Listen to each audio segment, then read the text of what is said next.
YouTube! It is Toy Adventures here again with another figure review.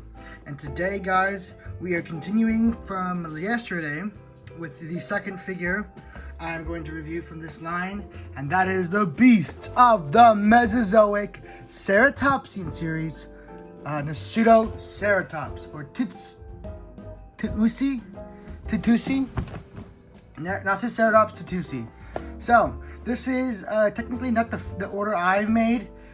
This was supposed to be a Christmas present, I guess, but mine actually didn't come in time, so we switched them around. So I would have been reviewing the Styracosaurus and Triceratops, but instead we did the Chasmosaurus yesterday, and now we are doing the Nasutoceratops. Now I think it's obvious why I picked this one out of the others in the line. So I gotta move this a little bit. Simply because this is a dinosaur we have seen in Jurassic World, specifically Battle at Big Rock. Everyone was super hyped about the Nasutoceratops, so I wanted to get this one and see how it compared to Mattel's or Jurassic World in general's Nasutoceratops. And it's pretty much, I mean, there's a lot of these guys in this line that I just don't know. Like, okay, let's get the little thing off there. I got Chasmosaurus, I know him. Now I know Nasutoceratops. I don't know Zuniceratops, Medusaceratops. I know Protoceratops, but he's not on my scale. Pistachosaurus. I'm so sorry, I cannot pronounce that one. Don't know about him. Diabloceratops, I kind of know about. I've heard of him, but you know, the ones I really know and I'm familiar with is of course Nasuto, Chasmo, Styraco, and Triceratops. So those are the ones I immediately gravitated to, and so those are the ones I bought. I'm probably going to buy a couple more from the Series 2. So yeah. Was really impressed with the Chasmosaurus from them. The paint was a little poorly applied on my example, but we're gonna see how this one is in comparison. So, my table's peeling. Oh God, look at that. I think it's because glue got on it. Ugh, don't let glue get on your wooden table, it ruins it. All right, so distractions aside, today now let's take a look at the box. We have this sleeve once again. It says Beasts of the Mesozoic Ceratopsian, 118 scale dinosaur action figures, Ceratops Tatusi. If I say that wrong, please correct me in the comments, politely. Beasts of the Mesozoic Ceratopsian series with a nice picture of Triceratops. This one has 19 points of articulation, as opposed to, I think, the Chasmosaurus had 22. I don't remember. I don't know why I remember that number, but I think it was 22. Realistic movement and detail. Profile card included. This is 07. Adult collectible. Take a look at the back. Same back as the Chasmosaurus, so no real point in looking at it. Here is the bio. It says length up to 4.5 meters or 14.8 feet long. Location Kaiparowitz.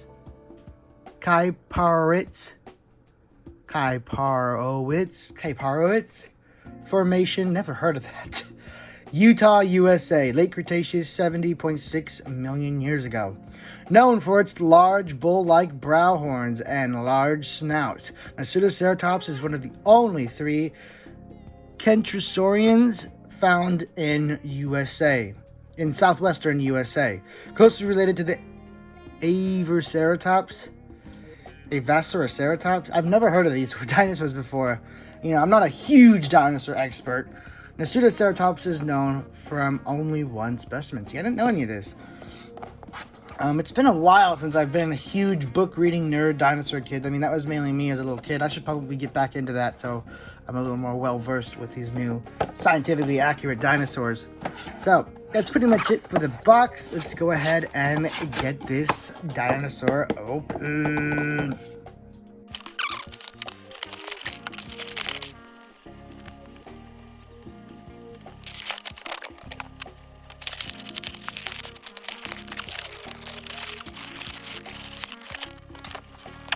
Okay, So, here we have Nasuto out of its packaging.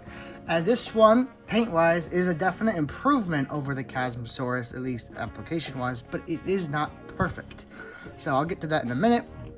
Just taking a look, here is our new color scheme for Nasutoceratops. Obviously very different from what we see in Jurassic World, but this isn't, of course, not trying to be that.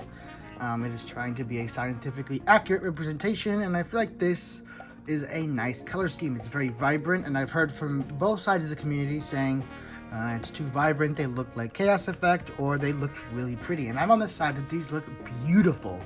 I'm sure a full set of these on the shelf with all the other ceratopsians just looks amazing. They have such beautiful and vibrant color schemes that really bring these sculpts to life. Now, when I say it's not perfect, what I'm saying is right here in the front, I don't like how they applied this green paint right here. It's just a little weird. It looks like someone had like green paint on their thumb and accidentally was, you know, holding it wrong and then smeared it on there. It just looks kind of out of place and random, and that's just me being honest. I know I don't want to sound like I'm trying to be super negative, but I do want to be completely honest with you guys. Taking a look here at the front, here's another issue I had, is the paint on the front beak is, I know that can't be purposely added, where it's like kind of, you guys can see that, where it's like the paint rubbed a little bit. Let me try and get a better angle. You can kind of see that, right? The paint looks a little rubbed right here on the front of the beak. Now, of course, these are small little issues, but these are expensive dinosaurs, so do be advised that they may not come absolutely perfect looking, but you are definitely getting a bang for your buck. So, paint wise, I think this looks really good. Maybe not the most professionally applied by like a factory, but then again, we are comparing, you know, I'm using Mattel for an instance. Mattel has been very shoddy and inconsistent with their paint applications, but when they are there, they are solid, and you know, they can be pretty crisp in their application. Now, Mattel is a billion-dollar, million-dollar company, and Beasts of the Mesozoic is just a couple of really passionate dudes getting their stuff done. So it's hard to compare them because one's a billion-dollar company and one's just very passionate dinosaur fans that have a lot of talent. So it is not completely fair. I don't know why it was so blurry. It's not completely fair to, you know, to get too hard on them. I don't know if they paint these themselves or if these are sent to a factory in China to be painted. I think they are painted in China, and I've seen a lot of figures that did this. Marauders did this.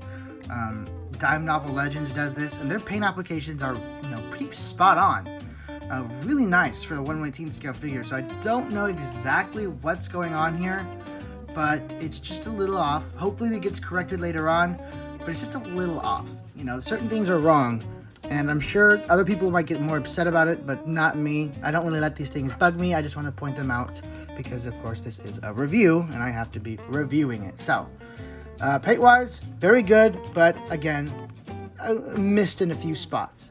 So, next, let's get on to articulation, because that's, of course, where these Beasts of the Mesozoic shine.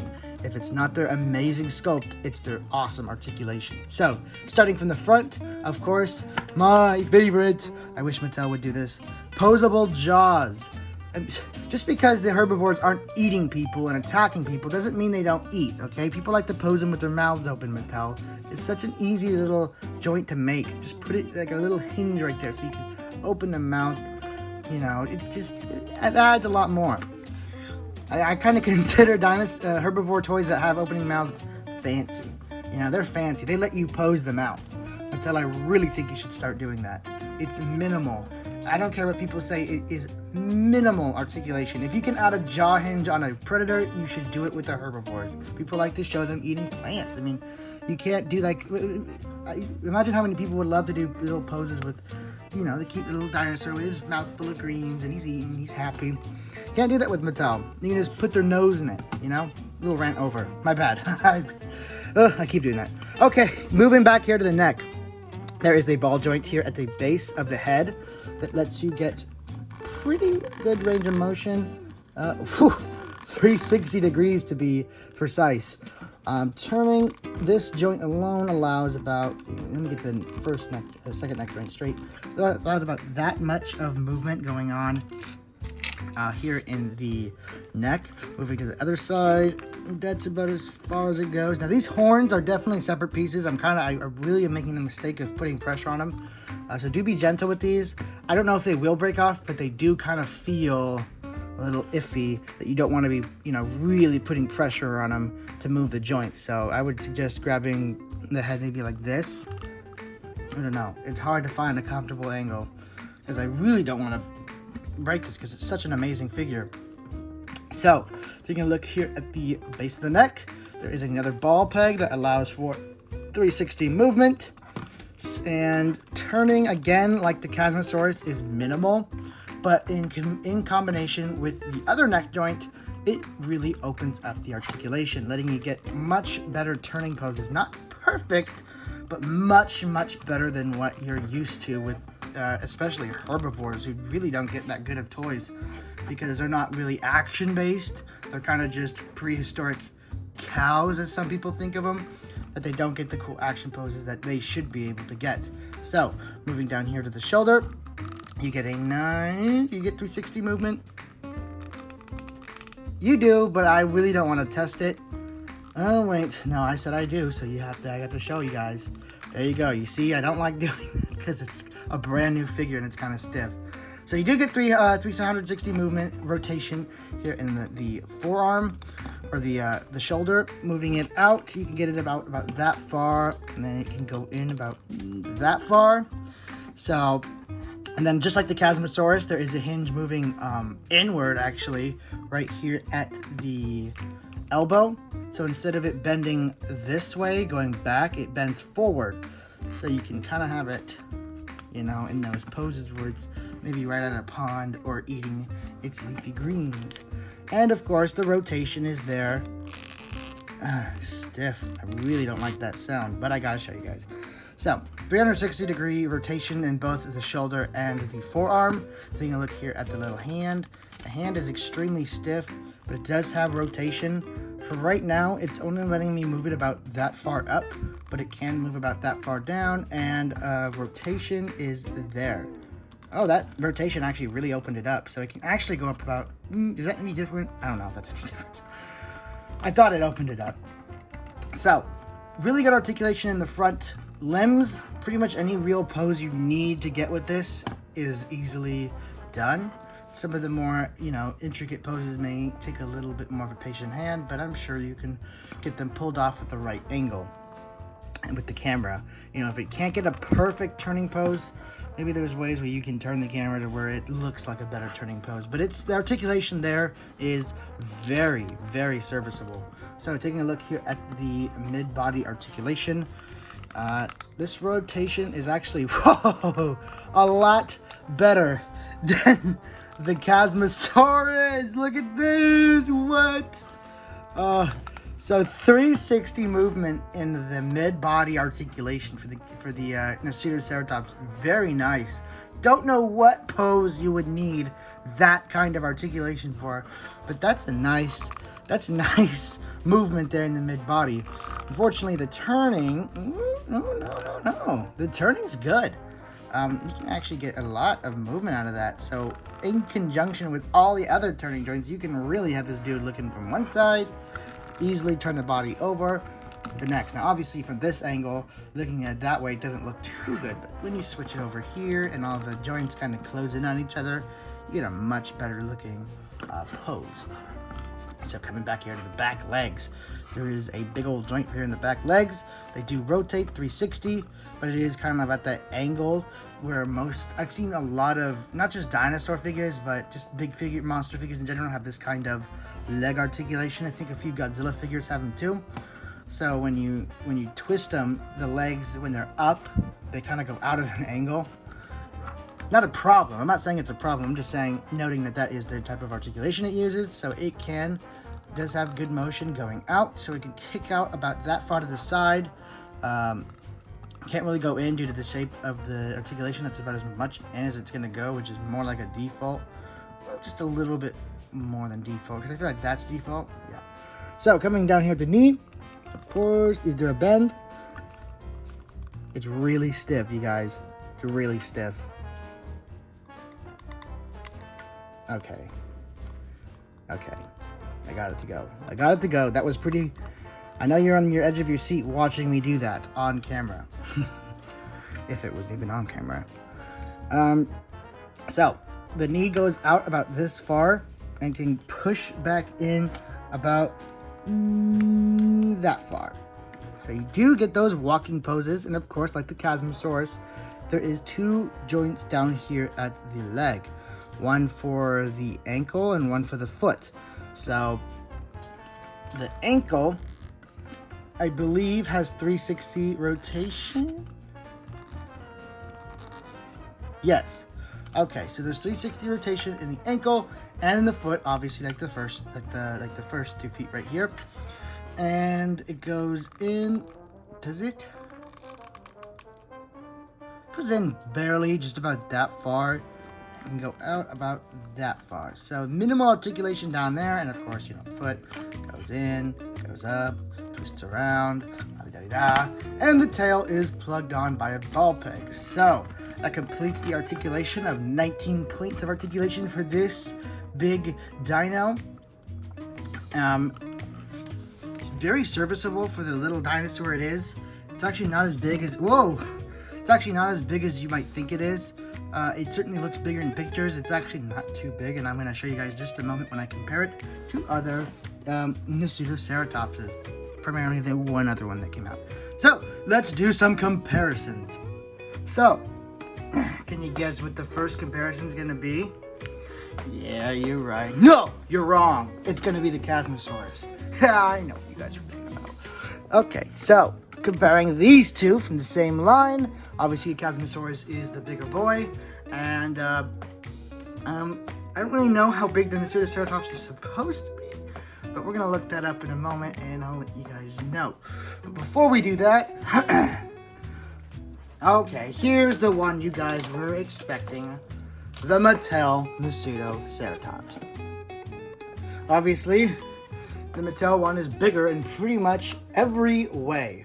The Nasutoceratops here is almost dwarfed. Almost. Not quite small enough to be considered dwarfed, but definitely a substantial size smaller. This one almost has more of a Torosaurus, or maybe Triceratops, maybe not quite Torosaurus, but just a huge head frill compared to the beast of the Mesozoic one. This one has big old long horns. Compared to the Nasutoceratops, is a little bit more modest horns. And of course, this one's mouth can't open. Super simple paint scheme. So this one, aside from the size and maybe the sculpt is good on the Mattel one. The sculpt's really nice. It's just the paint and the proportions. I mean, it's obviously Jurassicized, where it's a little more Hollywood-esque. So it's not going to be as, tame as this real looking one is. So, getting that out of the way, there's one more dinosaur I'm going to compare it to, which is the Mattel Tyrannosaurus Rex. And I'm using the Epic Roaring Rex because it's my favorite Mattel Rex. So here's how they compare to each other. And I think that looks pretty good. Now let's see how big Nasutoceratops is supposed to be, at least compared to, a human.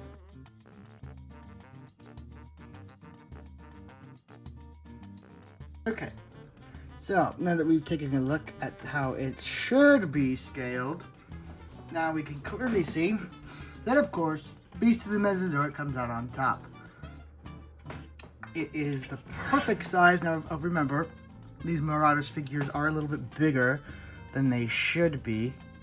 At least they're not quite 1/18 scale. Maybe a really tall person for the 1/18 scale.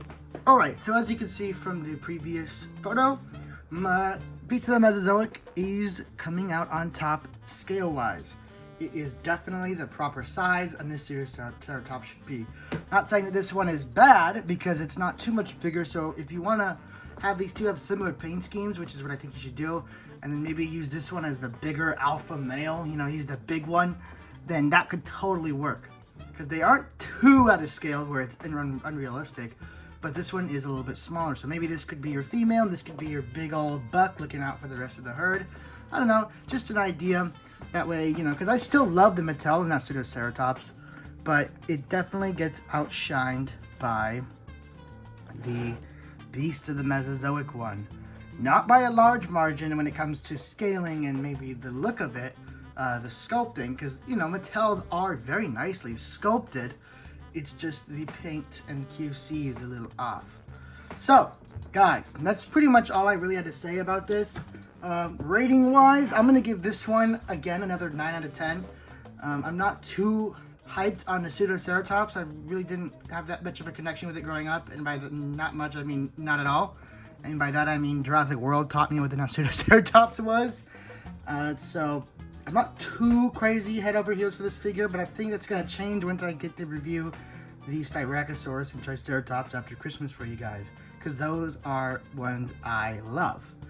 But this one has excellent sculpting, wonderful paint, maybe just a little poorly applied in some aspects, not nearly as bad as the Chasmosaurus, and Chasmosaurus wasn't even that bad, and wonderful articulation. So, thank you guys so much for watching. This has been Toy Adventures, and I'll see you guys on the next video. Peace!